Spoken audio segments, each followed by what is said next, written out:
Hola, muy buenas noches, bienvenidos, bienvenidas, gracias por un sábado más aceptarnos en sus hogares. El programa de hoy tiene que ver con algo fundamental, porque como siempre hemos dicho, no hay un solo problema de la sociedad dominicana que no toque lo que tiene que ver con la educación. La educación tiene que ver con todos los problemas, las virtudes, defectos y aspiraciones de la sociedad dominicana. En este caso vamos a hablar de la educación no universitaria. Ustedes saben lo que ha significado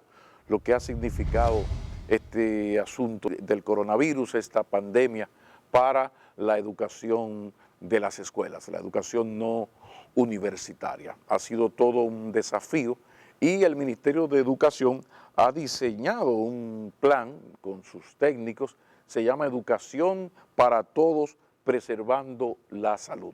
Y ese plan tiene una serie de elementos que es bueno conocer, como es bueno conocer todo lo que nos va a brindar Educa en un congreso internacional que se llama Educación Aprendo 2020, que se va a celebrar la próxima semana.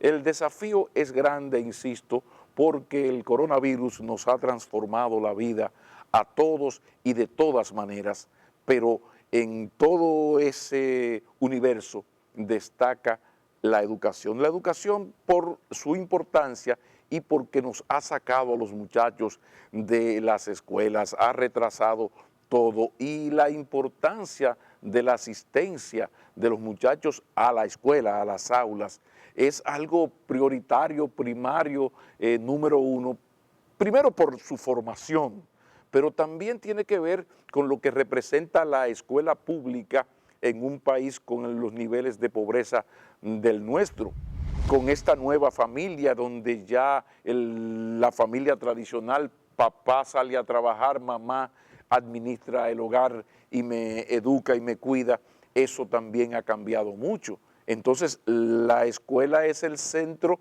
que lamentablemente parcialmente sustituye a una familia que ha cambiado y unos padres que están ausentes porque están trabajando o porque no están y punto. Pero también está el elemento social, de bienestar social, lo que significa la escuela, o sea, el valor de la escuela, de que puedan nuestros muchachos asistir a la escuela es importante, por no hablar de nuestros ancestrales problemas en la capacitación, en los resultados de las pruebas, por ejemplo, la más importante mundialmente, la prueba PISA, en los malos resultados que tenemos. En definitiva, para hablar de educación y de educación en especial, de educación no universitaria, hemos solicitado al director ejecutivo de la organización no gubernamental Acción Empresarial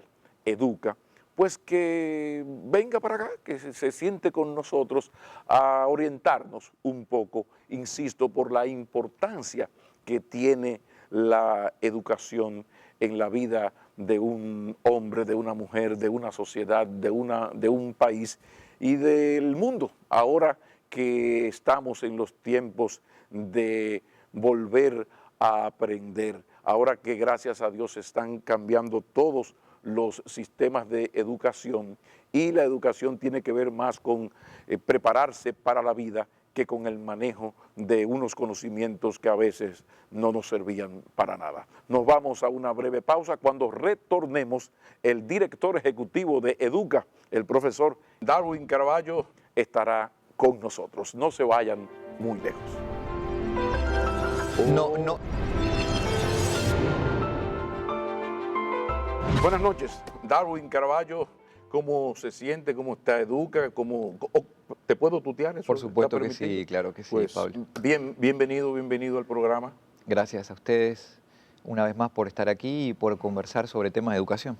Sí, yo introducía el programa hablando de esto, de que íbamos a conversar de la educación no universitaria, de lo que ha significado esto del COVID. Ya habíamos hablado hace unos meses, pero en el momento actual, ¿dónde estamos? O sea, ¿cuál es el momentum de la educación no universitaria con los niveles a que ha llegado el COVID, con relación a nuestra positividad con lo del COVID, este asunto del plan del ministerio muy completo, muy general?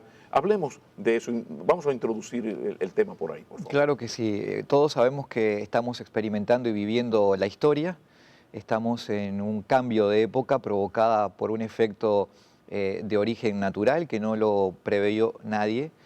Cuando hablábamos de aspectos económicos, sociales, políticos, sin embargo aquí un virus muy pequeño, 400 veces menor que el tamaño de una bacteria, está poniendo al mundo de cabezas. Y esto en todos los efectos ha acelerado enormes procesos de transformación que hubiesen llevado tal vez décadas en un corto periodo de tiempo, y esto está modificando las conductas humanas en todas las áreas. Y lo vemos en efectos sobre la economía. La CEPAL, la entidad de Naciones Unidas que define y estudia el desarrollo económico para América Latina, dice que este año 2020 será el de peor caída del Producto Interno Bruto de toda la historia de América Latina, en 120 años, por encima del 8% de esa caída. Los efectos también sobre la salud, que estamos perdiendo compatriotas, familiares, producto de este mal, que no es un juego y que tiene efectos adversos.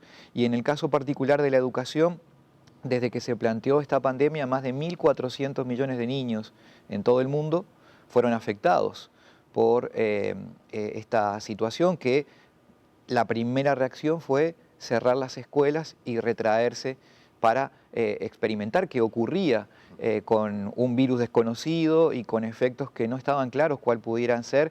Estaba el temor al principio de una similitud fuerte con la gripe española, aquella mal llamada gripe española del año Que resulta que no era 1918. española nada, No, después se aclaró. claro que no, esa gripe en realidad se creó en los Estados Unidos, se llevó con los soldados a la guerra, pero como había conceptos de guerra, la información no se divulgaba, no es como ahora, no había redes, y donde sí se contabilizaban las muertes por este mal era en España, y por eso se la calificó como gripe española. Pero claramente y afortunadamente no estamos bajo ese tipo de virulencia y de mortalidad o letalidad, pero es una enfermedad que ha traído igual perjuicios sobre la salud y fallecimientos prematuros para mucha gente. La experiencia de la presencialidad, hay toda una discusión, hay países que han sido más audaces que otros esa audacia han tenido que echarla hacia atrás, otros van bien. Aquí se quiere como ir, mi percepción es que se quiere ir como bien despacio, en sintonía con el Ministerio de Salud. Pero el caso dominicano, en lo que tiene que ver con el proceso de presencialidad, ¿cómo vamos? ¿Ustedes manejan información de lo que se piensa hacer? ¿Cómo hacerlo? Pablo, cuando esto inició, 166 países cerraron sus centros educativos, justamente por ese temor a lo desconocido. Claro. Y así terminó el último trimestre del año 2019-2020. Pero los países más desarrollados evaluaron qué tal le fue durante ese confinamiento, ese trabajo de educación a distancia. Y las conclusiones fueron dramáticas desde el punto de vista de los resultados educativos. Los estudiantes no aprendieron, y los que aprendieron justamente eran los que tenían mejores condiciones. Por lo tanto, las brechas de desigualdad económica o de conocimiento se amplió de manera dramática. Al mismo tiempo, países como Francia, por ejemplo, encargaron al Instituto Pasteur un estudio sobre la relación enfermedad COVID-19 y educación. Y el estudio, muy serio, hecho por los mejores científicos de Francia, demuestra que en aquellas zonas donde las escuelas se cerraron y en aquellas donde permanecieron abiertas, no hubo ningún cambio con la expansión de la enfermedad. Por lo tanto, ahí hay una primera conclusión. La segunda conclusión que llegó este estudio es que la enfermedad afecta de menor manera a los niños, que eso ya lo sabemos en general, menos del 5% son niños. De esos niños que se infectan, el 41% es asintomático. El 59% restante experimenta alguna cefalea pequeña o diarreas ocasionales.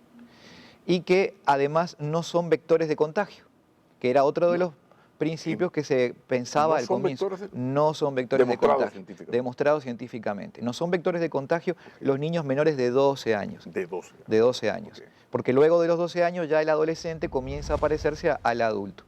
Y otro elemento... Que son la mayoría de los niños que están en los no universitarios. Valga la aclaración. Exactamente, exactamente. Y otro de los elementos importantes que el Instituto Pasteur demuestra al respecto es que la enfermedad, cuando se presenta en los niños, el contagio vino dentro del hogar y no fuera. Porque, ¿qué ocurre? Los adultos salen al mundo, tienen que ir a trabajar, tienen que ir al supermercado, se conectan con otros adultos, se cuidan por fuera, pero cuando llegan al hogar se quitan la mascarilla, se relajan, sus hijos llegan, lo abrazan, lo saludan y allí se generan los contagios. Esto en cuestiones de caracteres normales. Ahora, conclusión importante, los niños sí se contagian y pueden contagiarse. Hay un riesgo. El punto siempre viene de la mano de equilibrar los riesgos. ¿Cuál es el riesgo hoy para muchos niños de estar en sus hogares sin el cuidado, sin las condiciones materiales adecuadas y sin el debido cuidado por parte de adultos responsables? Entonces allí se abre un mundo de riesgos que está en la balanza también y es un punto delicado. Por eso Educa ha celebrado la decisión del Ministerio de Educación de ir hacia este modelo de educación aprendiendo en casa, preservando la salud, como se lo ha conocido, que es un modelo dominicano. Pablo, esto es muy importante, tal vez de las primeras veces que en el sistema educativo las autoridades piensan los problemas a partir de la realidad dominicana y no por enlatados o recomendaciones que vienen de afuera o de organismos multilaterales. Aquí las autoridades pensaron la solución posible dadas las condiciones y los insumos que tenían cada uno de los hogares. Esa es la ventaja de cuando se tiene un ministro que, si bien es político, que lo es un hombre de la pedagogía de la educación de toda la vida. A mí me sorprendió, yo cuando lo entrevisté, que no hay una sola posición en el Ministerio de Educación, del Magisterio, que ese señor no haya ocupado. Incluso él, me gustaría que tu valoración de ese plan Educación para Todos, preservando la salud, pero también de la visión y de toda una metodología que el ministro Fulcar tiene y que ha socializado mucho y que es la base para haber realizado con los técnicos de educación esta propuesta dominicana, aplatanada total. Totalmente. Yo diría no aplatanada, es una propuesta local. Se cosechó aquí. Exacto, concebida aquí. Es más, yo diría que es una propuesta que de prosperar y de tener algunos ajustes es una propuesta de exportación. El mundo está mirando hoy a República Dominicana. Hace 3, 4 semanas la Oficina Internacional de Educación de la UNESCO conoció de la experiencia dominicana y consideró que era importante exponerla al mundo, convocó una reunión de 144 países y la República Dominicana fue el único país que expuso. O sea, esa metodología, ese modelo de Fulcar, porque es un modelo innovador. Se está divulgando. Creativo. O sea, vengan a ver lo que están haciendo los dominicanos. Es un modelo innovador, creativo. No está dentro de los cánones que la academia más ortodoxa hubiese planteado. La incorporación pragmática de los elementos, la televisión, el uso del celular, los WhatsApp, la presencialidad de los docentes en la escuela, la radio, donde hay internet. ¿No es común ese con todo que está haciendo el Ministerio de Educación en los otros países? No es común. O sea, agarra, ok, te meto por WhatsApp, por radio, por televisión. Esa combinación multiplataforma no se ha aplicado todavía en ningún otro contexto salvo República Dominicana. Lo cual no quiere decir que esto asegure el éxito. A eso voy. Esto es un tema importante, pero lo que sí nos parece muy rescatable es, primero, la valentía de las autoridades de ir adelante y ganarse un problema.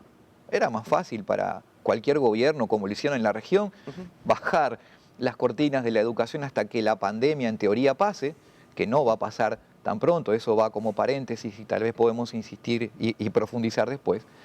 Pero lo que sí es cierto es que es una propuesta valiente, decidida, firme, manda un mensaje un mensaje, un metamensaje a los estudiantes y a los ciudadanos de que la sociedad dominicana no se ve inmovilizada ante la adversidad, que es una sociedad que le planta cara a los desafíos y que caracteriza eso que uno admira tanto en los dominicanos, esa capacidad de creatividad y de resiliencia, ¿sí? De reconvertirse, de hacer de la adversidad una oportunidad.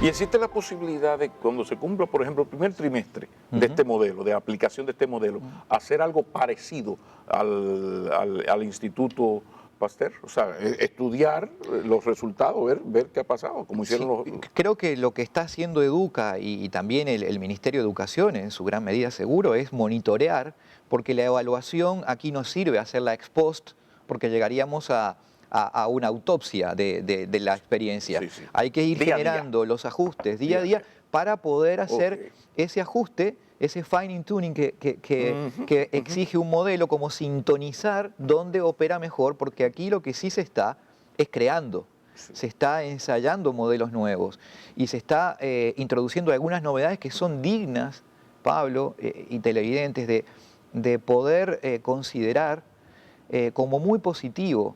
Uno de los graves problemas que tenía la educación dominicana antes de la pandemia era la desigualdad de los aprendizajes. Los estudiantes de menores recursos tenían menor desempeño y una de las formas de explicar eso es porque los mejores docentes no estaban allí donde estaban los peores estudiantes, ¿sí? Ni donde estaban los estudiantes además con peores contextos. ¿Qué ocurre ahora? Que hay docentes que están con muy buen criterio preparando clases que se exhiben por televisión, que se exhiben por las radios, que están en las plataformas de internet, que le dictan un curso a un estudiante de las mejores zonas de Santo Domingo o de Santiago, pero también de Gaspar Hernández o de Elías Piña. ¿Te ha impresionado, al igual que a mí, la capacidad de buena comunicación que tienen esos profesores dominicanos total? Uno de Neiva, el otro de Esperanza, lo trajeron. Venga, gente que nunca había visto una cámara de televisión.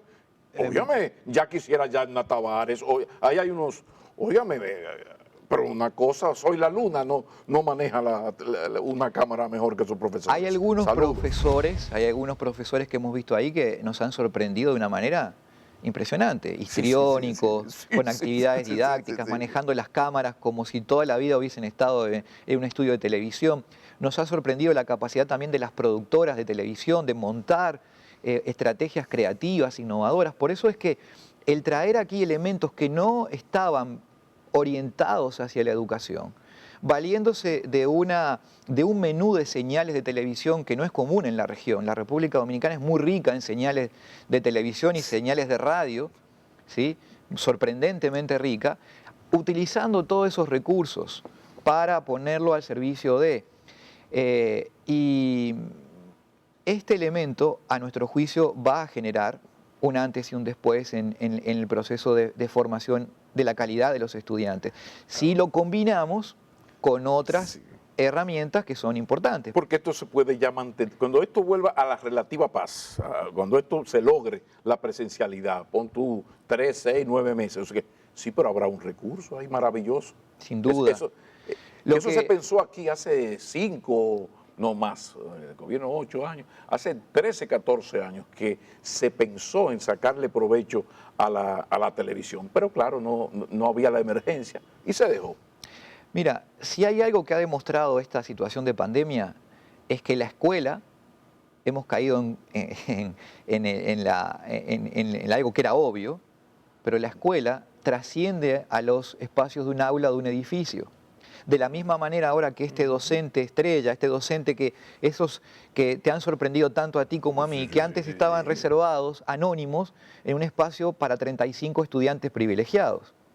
Hoy ese talento se exhibe al mundo, porque hay niños dominicanos que están estudiando hoy desde el exterior, porque viajaron con su familia, porque se instalaron una temporada afuera, que están siguiendo sus cursos de cualquier punto del planeta. Claro. Y esto es un gran cambio, esto es una oportunidad para dar un salto cualitativo en la calidad del sistema educativo dominicano como consecuencia de la aceleración de los tiempos que provocó la pandemia. Pero hay que agregarle otros elementos, hay que agregarle la bidireccionalidad a la educación, que es una limitante. Si tú eres un estudiante y estás frente a una duda de algún tema que se plantea por las pantallas, ¿cómo tú lo resuelves? Bueno, claramente ahí poder generar ese vínculo con el maestro de aula, con tu maestro, es importante. Como no están dadas las condiciones de tecnología para que los celulares o los dispositivos sean ese intercambio, la presencialidad progresiva, parcial y como un elemento complementario de este sistema es lo que nosotros estamos pidiendo. Si los niños pueden ir a un cine, si los niños pueden acompañar a los padres a un supermercado, si los niños pueden salir a un parque, porque a veces nos olvidamos también que este país tiene unas bondades climáticas que no lo tiene prácticamente nadie en el planeta. Y los espacios al aire libre debieran ser utilizados hoy como espacios de clase. ¿Por qué no encontrarse de un aula de 30, 5 o 6 niños diarios con esos maestros distanciados para poder mantener ese vínculo? Pero eso se está conversando Sí, para iniciar 2 días a la semana, luego ese monitoreo, como decías, pero comenzar. ¿Hay alguna posibilidad? Eso es lo que nosotros creemos, nosotros se lo hemos escuchado al propio ministro de Educación. Esto no estamos inventando un elemento nuevo y tampoco estamos contraponiendo una cosa a la otra. No estamos diciendo hay que ir a la presencialidad y olvidarse de esto. No, usted insiste mucho en lo gradual. Nosotros hablamos de que la educación después de la pandemia va a ser en el mundo híbrida. Va a combinar estos ambientes. Vamos a estudiar en los dispositivos, en la televisión, en el caso dominicano, en la casa y algunos días en los centros educativos para tener el contacto con los docentes, que es importantísimo, porque la educación es un hecho social y afectivo. Si yo no tengo ese contacto emocional con el docente, no puedo lograr fijar mis conocimientos. Si no tengo esa motivación que no logro a través de una pantalla, y obviamente en el contacto con mis pares, con mis compañeros de clase. Hay segmentos de la población, la primera infancia, que sufren más, la adolescencia en el momento en que necesitan la referencia del grupo, que es necesario contemplar. Claro, en esto no nos podemos perder en el sentido de que las diferencias sociales, las inequidades sociales siguen presentes y afectan mucho. Incluso me gustaría que me hablaras un poco del asunto de la tecnología, porque uno ve la tecnología como un instrumento sumamente útil, pero más de un especialista dice, cuidado, vete al paso, que la tecnología no es el Mesías. O sea, la tecnología de alguna manera reproduce esa misma inequidad, desigualdad social, porque el muchacho que el papá le compra un iPhone 10 para que no tenga problemas y aquí hay una Mac, no es lo mismo que el muchachito limitado, que es un porcentaje importante. Sin duda. Por favor. Sin duda. Primero entender que la tecnología es un medio y no un fin en sí mismo. Si nosotros pretendemos que sea la tecnología la herramienta por la cual todo se va a resolver, ya comenzaremos mal. Toda la evidencia que se dispone en el mundo y en América Latina demuestra que la tecnología en sí misma no genera mejoras en los aprendizajes educativos. En realidad hay un dato hasta inverso. En las pruebas PISA se demuestra que mayores niveles de resultado van asociados a menos horas de uso de dispositivos. Eso es bueno destacar. En Uruguay, que es el único país de América Latina que tiene 12 años consecutivos de la asignación de un computador a todos los estudiantes del sistema y que además tienen fibra óptica puerta a puerta, bueno, han decidido ir a la presencialidad porque la tecnología no estaba resolviendo los problemas de la calidad de los aprendizajes y estaba agudizando las desigualdades. Aunque lo de el modelo uruguayo, eso que lograron los uruguayos, esa es la utopía que hay que llevar a la realidad. Aquí esto ha ayudado. Hablemos, por ejemplo, de la jodida brecha digital. Claro. Una cosa terrible que ahora en esta coyuntura tengo entendido y sé que el propio presidente de la República ha apoyado mucho al ministro Fulcar en esto de que ahora sí, de que ahora se va a hacer lo que se tenga que hacer para acabar con esta jodida brecha digital que era grave y que ahora es urgente acabar con ella. Sin duda. ¿Cómo ves tú ese No, escenario? por supuesto que es relevante y es muy loable y además digno de reconocimiento a las autoridades de gobierno que continúan una política de Estado, porque muchas veces estamos acostumbrados a mirar todo con un lente político, un político partidario. Y aquí hay políticas de Estado. El gobierno anterior decidió continuar con la educación, este nuevo gobierno decidió continuar con la educación a pesar de las dificultades. Hay una política sostenida de entrega de dispositivos a los estudiantes. Eso es valioso, es oportuno. Siempre hay que buscar la ecuación más costo efectiva, es decir, donde yo obtengo el mayor rendimiento con la menor inversión. Pero sin duda que eso es encomiable y merece la pena destacar. La tecnología debe ocupar un lugar hoy en la educación como lo ocupa en cualquier esfera de la sociedad y de la vida cotidiana, pero tenemos que ser cuidadosos de no considerar que esa tecnología sea el Mesías, como tú lo clasificabas. No, que ya ¿Sí? me conecté, y banda ancha y ya se arregló todo. Correcto. No, no.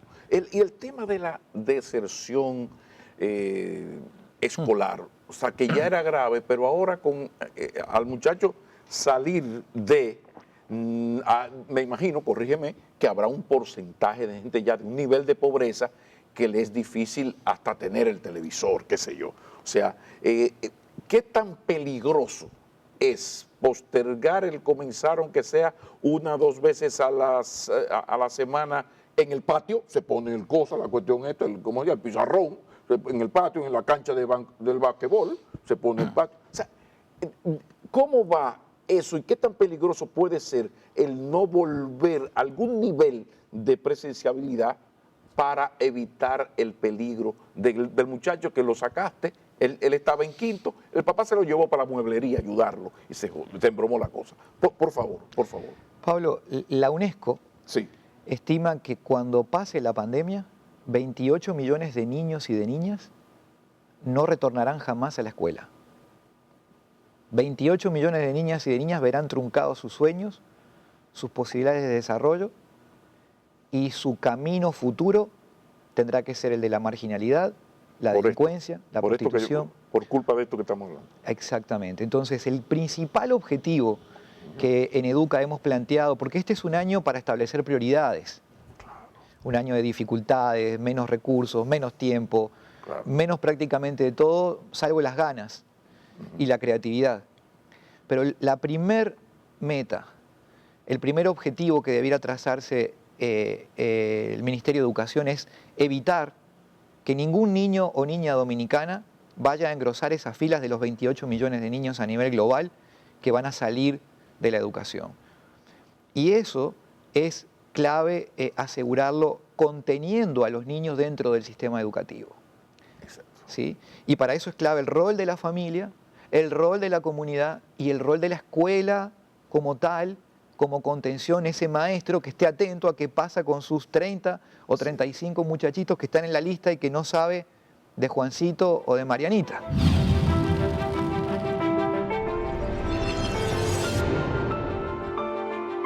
El mundo cambió, la educación de que mamá está en casa para educarme, un pescozón a tiempo, una pela bien dada, el régimen, y el viejo en la calle buscándose los chelitos.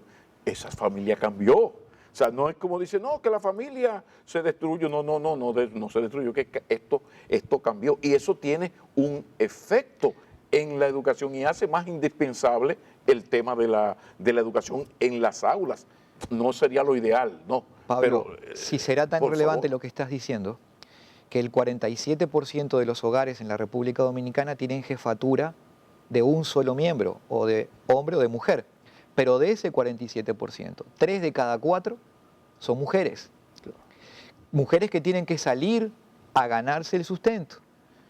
¿Quién queda en su hogar con sus hijos? Entonces, cuando eso no ocurre, Rey Dalio dice que el mercado es algo muy poderoso porque es el que genera la intersección entre las necesidades y alguien que las puede cubrir. ¿Qué ocurre entonces? Esa madre que tiene que salir a trabajar empieza a buscar quién cuide a su hijo y se genera un mercado paralelo en algunas zonas vulnerables del país. Y ahí sobre vienen todo, ciertas desgracias. claro, nosotros tenemos evidencia y hemos recibido denuncias, el Ministerio lo sabe porque lo hemos compartido con ellos, de familias que están enviando a sus hijos a cuido en casas de algunos vecinos que disponen de espacio, que están cobrando entre 100, 200 pesos diarios por recibir a ese niño, pero reciben a ese niño y a unos 10, 15 niños más. Sí, sí, pero Con lo cual, el objetivo del distanciamiento, el objetivo también. de la burbuja del hogar, se pierde. Sí, pero también está lo más grave, que es el asunto de la educación doméstica y quién es el líder en el barrio.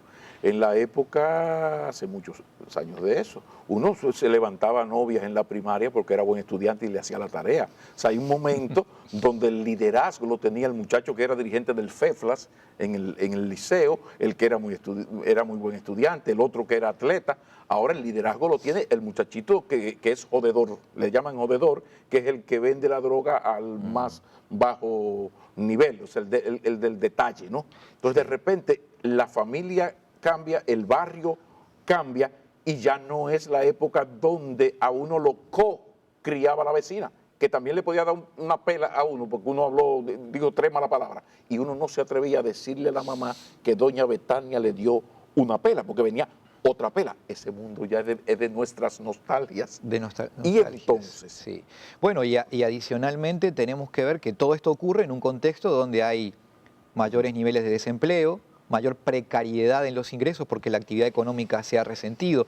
Basta pensar en el turismo, desgraciadamente, que no se va a reactivar en el cortísimo plazo. Claro. Y esto trae consecuencias en la salud mental de las familias dominicanas.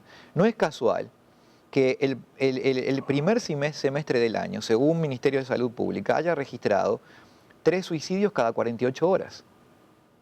No es casual. Cada 2 días, para ponerlo más... Cada 2 días. Y obviamente con esto los temas de violencia doméstica, maltrato infantil, todo embarazo adolescente, todo se agrava.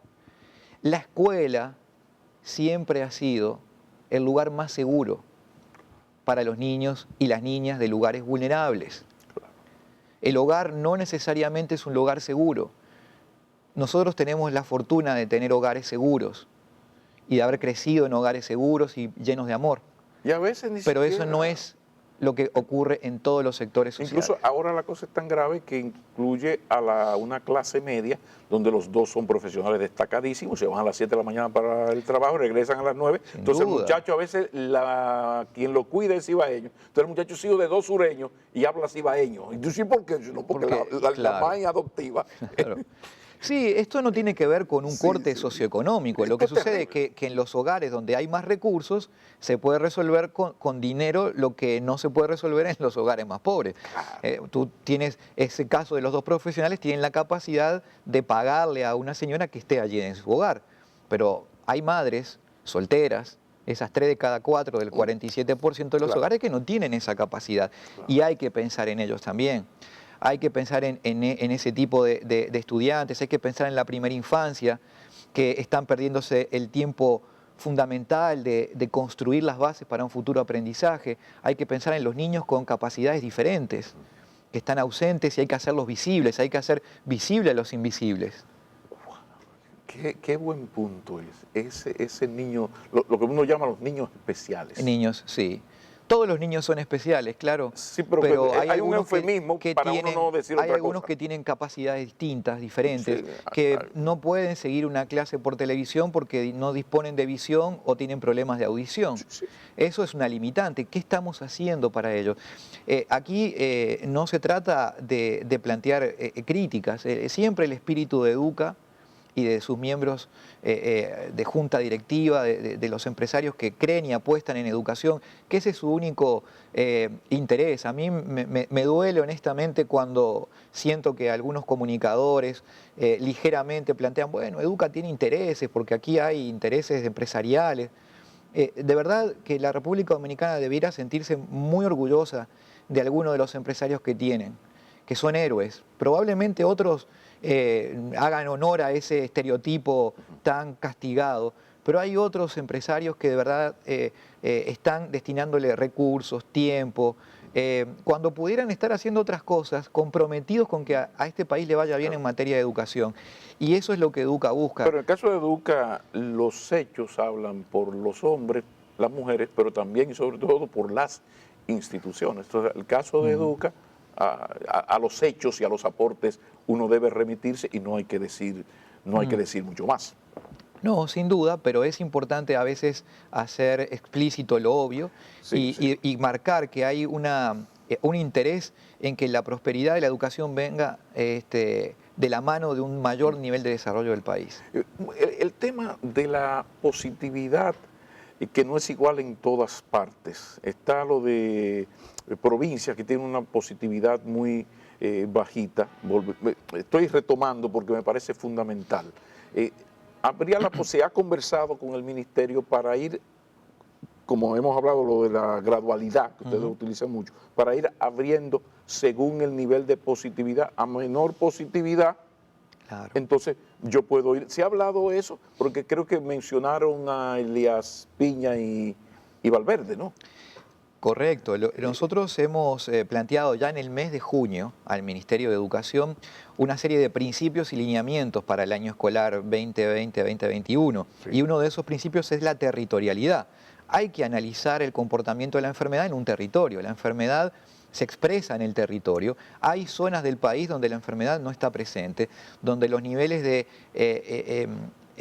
infección son por debajo del 5% de el volumen total de test aplicados, que es el parámetro que Harvard o el Ministerio de Salud Pública aquí han utilizado como para decir aquí se pueden desarrollar actividades medianamente normales. Con ese parámetro traducido a la educación perfectamente en provincias como Elías Piña o Valverde, son las dos. Exacto, o Valverde, nosotros hemos revisado las estadísticas y al día de hoy, los últimos 7 días presentaban esa característica. Pero el otro principio es el de la flexibilidad. Uno tiene que ir tanto adelante como se pueda en la presencialidad, pero tan atrás como sea necesario si los niveles de infección aumentan y de contagio. Así que es importante tener en cuenta estos criterios, pero nunca como contraponer el modelo presencial versus al modelo educación remota o a distancia. La educación después de esta situación va a ser híbrida, sí, un complemento entre ambos mundos. Me gusta mucho la insistencia de Educa en hablar de gradualidad, de eso que acabas de plantear. Además, todo lo que está ocurriendo en torno a Educa, su buena relación con el Ministerio de Educación, sus aportes y su disponibilidad a seguir aportando, es un poco lo que responde a algún que otro desaguisado, algún comentario inapropiado, porque insisto, la vida le ha enseñado a creer en los hombres, mujeres y en las instituciones a partir de sus obras. Y yo creo que es bueno terminar el programa pues haciéndole ese público reconocimiento a Educa y a esa muy positiva y fructífera relación que mantienen con el ministerio. Yo creo que es de un gran servicio para el país ese acercamiento, también está el caso de UNICEF, PNUD. Ojalá que eso se mantenga, por favor. Sí, gracias Pablo por eso. Nosotros apostamos siempre lo dice nuestro presidente Samuel Conde, que en educación hay que hacer más énfasis en lo que une a los dominicanos que en lo que los separa. Y allí es un espacio de encuentro la educación. Por lo tanto, nosotros también tenemos una muy buena relación con el sindicato de los docentes. Ahora tenemos este Congreso Internacional de Educación Aprendo, la edición número 24, que va a ocurrir a partir del viernes 11 de diciembre, en el que ya se han inscrito más de 10.000 educadores para participar. Aquí hay una oportunidad de hacer llegar las voces. Ese es el canal, porque Educa puede ser un canal para ese tipo esa es la mejor respuesta a la entrevista y el mejor final. Muchísimas gracias. Gracias, Pablo. Darwin Caraballo, el director ejecutivo de Educa. Muy buenas noches. Gracias. Buenas noches.